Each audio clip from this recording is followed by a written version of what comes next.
Fucking wee, bitch. Fucking wee. Ow! Pop, pop, pop, bitch.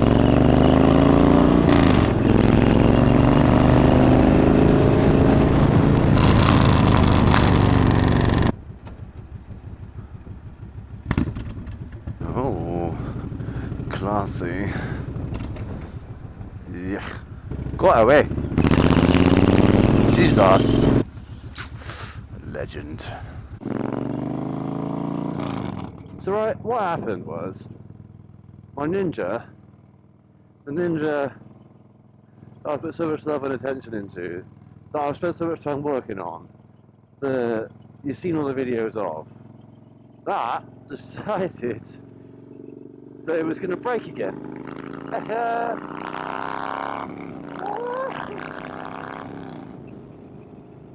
The frame snapped, which is funny because the frame snapped before. This is the second time the frame snapped, and I was like, what am I doing wrong? And I still don't know what I'm doing wrong. But I rebuilt that bike from the bottom up. I stripped the whole thing off, put a new frame on, buggered up the paperwork. I had to get it re-registered as a whole new bike. It's got a funny number plate now. And then it broke again. And now I can't decide if it's a Kawasaki problem, if like their frames aren't built to last, or maybe I'm just riding it too hard and it can't handle the torque. I don't know.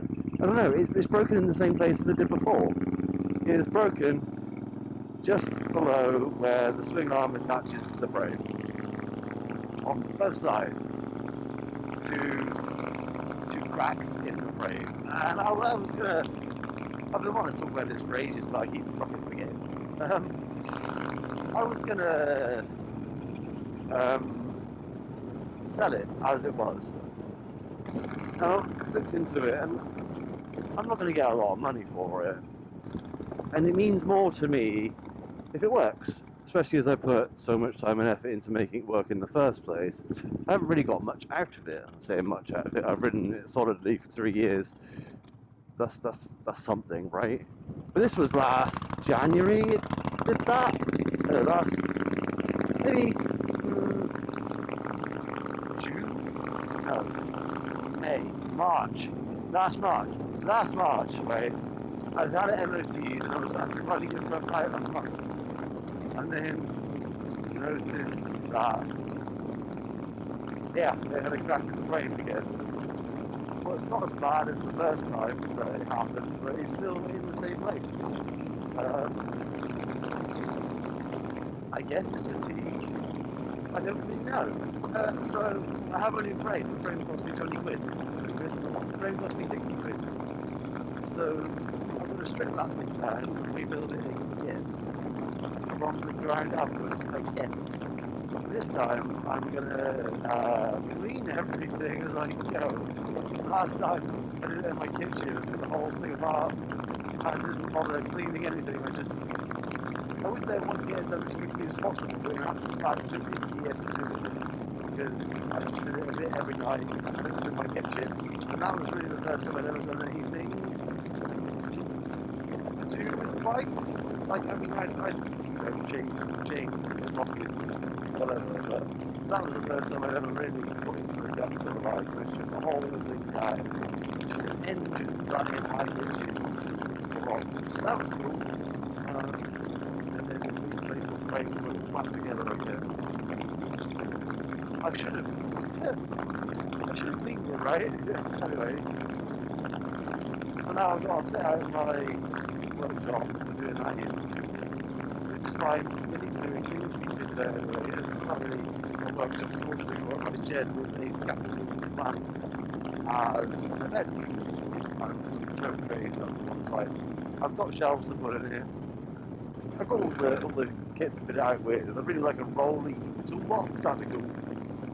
So I can put all of my tools in there instead of having them all in the kitchen under the table, just in a box. Yeah. So that'd be cool. That's what I'm after. That's what I want to do. It's going to be a bit of a slog. Just trying to find time, you know.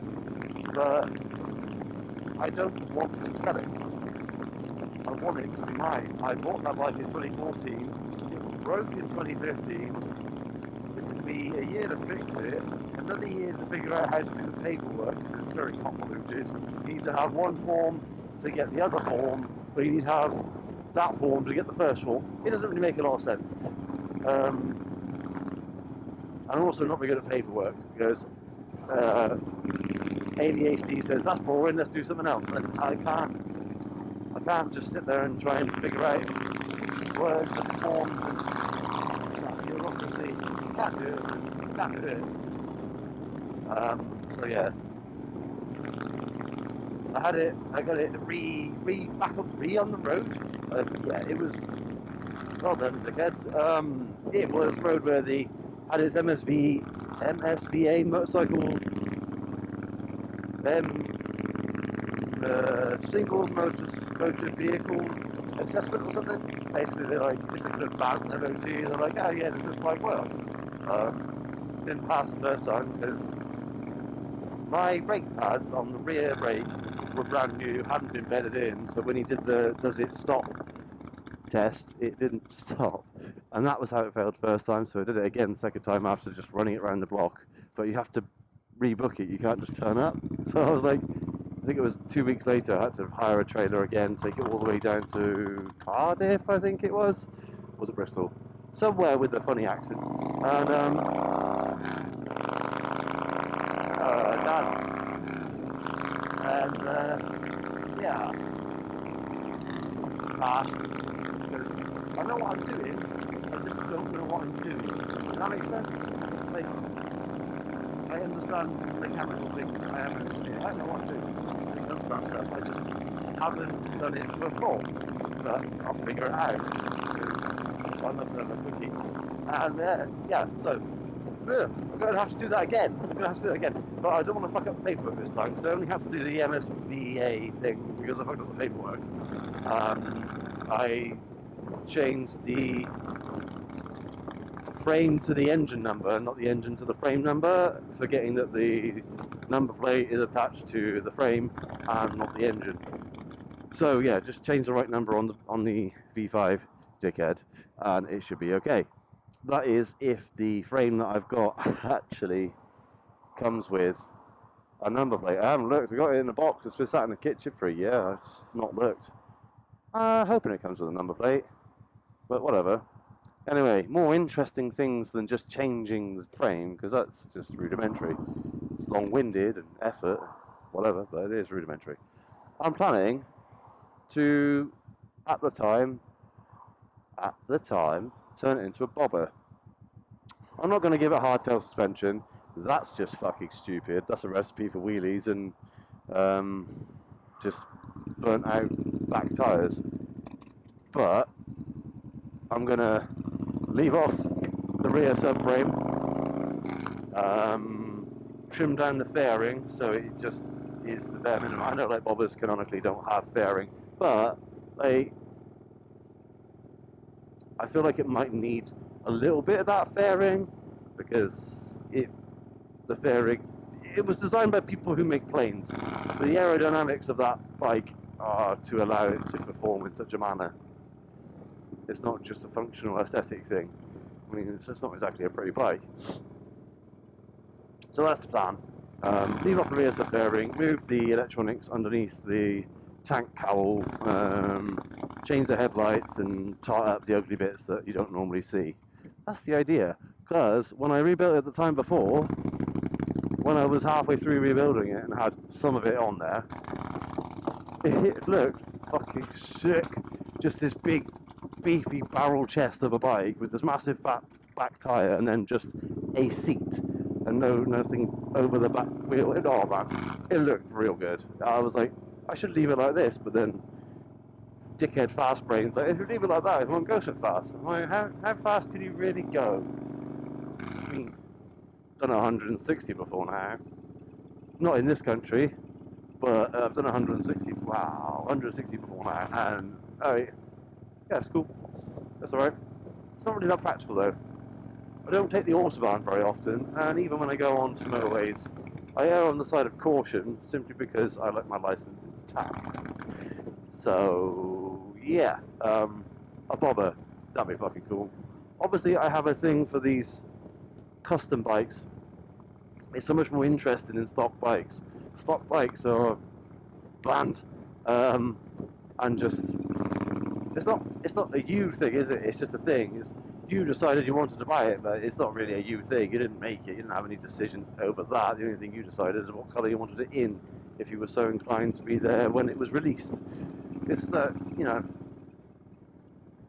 I think things should be expressions. You should do what you want to stuff. You should look at stuff and go, yeah, I want it to be different. But if you're not that kind of person, then well, don't do that. But for me, I like to fiddle and fuck about with things because I'm never satisfied. So that's the plan for the Ninja, and you'll probably get a whole full-on series about me doing that, which could be enlightening for a lot of people. It could be very boring. I don't really care. Whatever content it is.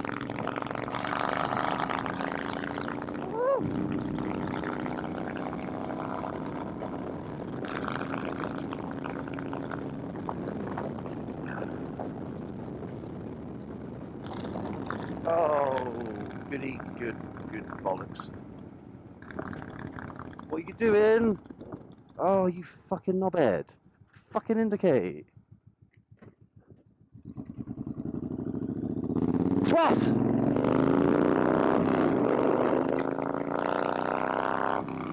Jesus fucking Christ.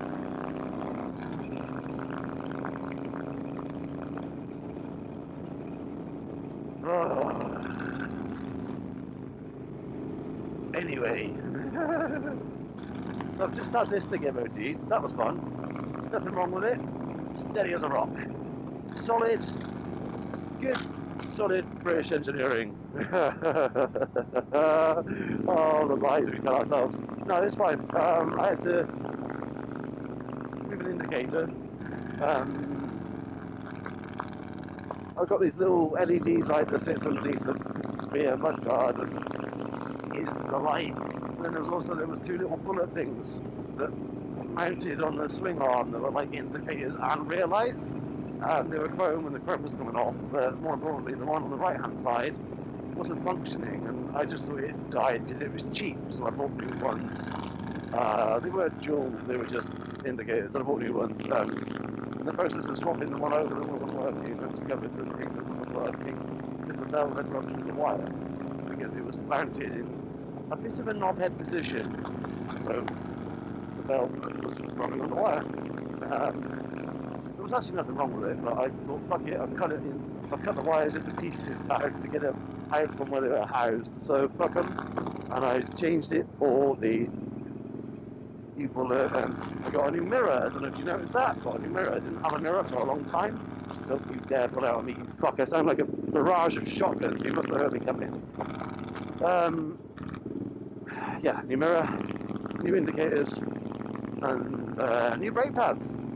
I changed the brake pads and the brake discs in February, and yet, come my MOT in May, my brake pads are down to the steel, so I had to get it retested because, you know, that's a fail. So a little bit of advice, if you're really into advice, the Goldfriend organic brake pads work like a treat, but last about 10 minutes. They're also cheap as fuck. They're like £15 per set, which is cool. What are you indicating for? You want me to overtake you, don't you? Oh, honey, I'll do it when I want to. Yeah, that's cool. They're cheap, and if you ride for like 1 hour a week, then maybe they're worth it for you. But not for me, man. Not for me. And that was it. That's all it takes to get this thing through an MOT. Then I crashed into a bush the day after. That was cool.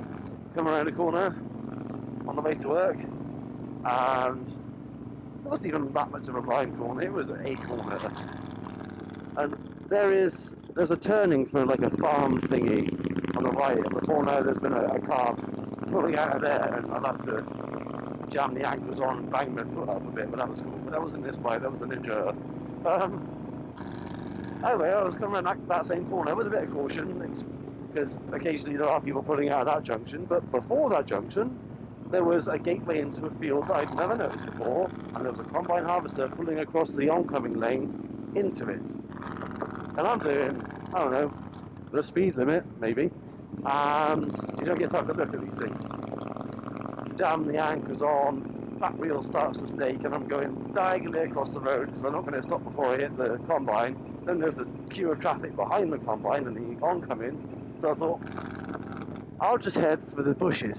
So I went for the bushes, went up the verge, next to the car, then just tipped into the hedge. And that stopped me pretty nicely. In fact, the bike was fine, and the only injury I sustained was a burn to my arm, where I accidentally touched the exhaust pipe getting the grass out. There's the burn.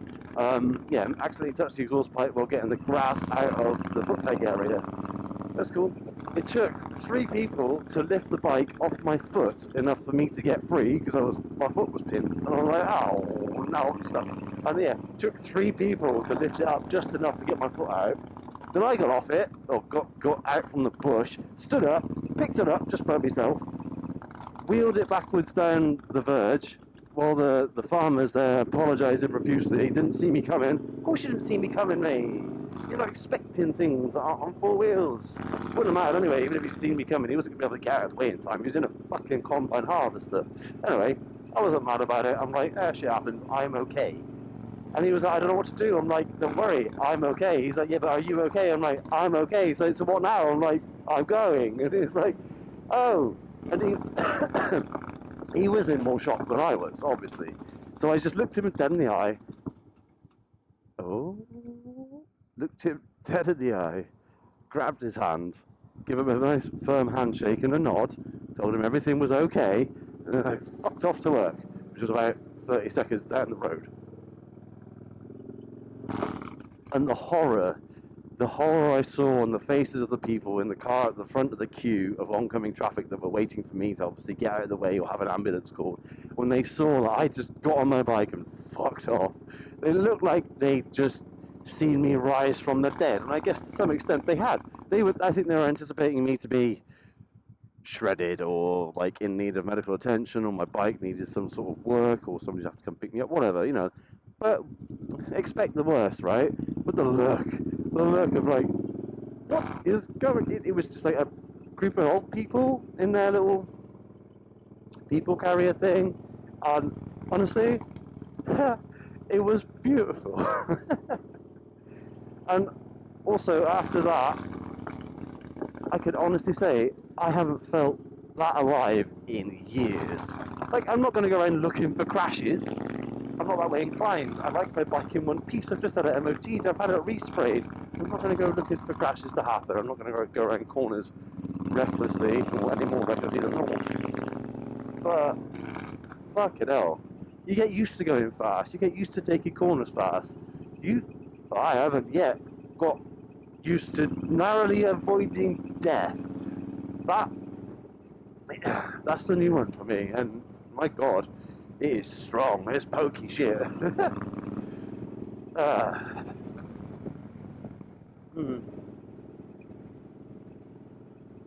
Maybe I'll take up skydiving. Yeah, maybe I'll take up skydiving.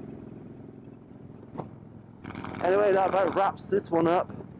There will be a video coming out shortly about how to change the fork tubes on ZZR14 suspension. I gave it a bash before. I couldn't do it because of reasons I'll explain in the video. But that'll be coming out soon. If that's your bag, if that's something you need to know, like, tutorial videos are always nice, aren't they? Helps. Just help people. Just like, here you go, this might help. Because we all need a little help from time to time. Yeah, so that's coming out after this video. Couldn't tell you when. I don't work to schedules, they just don't suit me. Anyway, been a pleasure catching up. Barry, if you're listening, mate, I owe you a Sambuca. Actually, no, I think you owe me a sambuca. What's this guy doing? Oh, he's on the phone.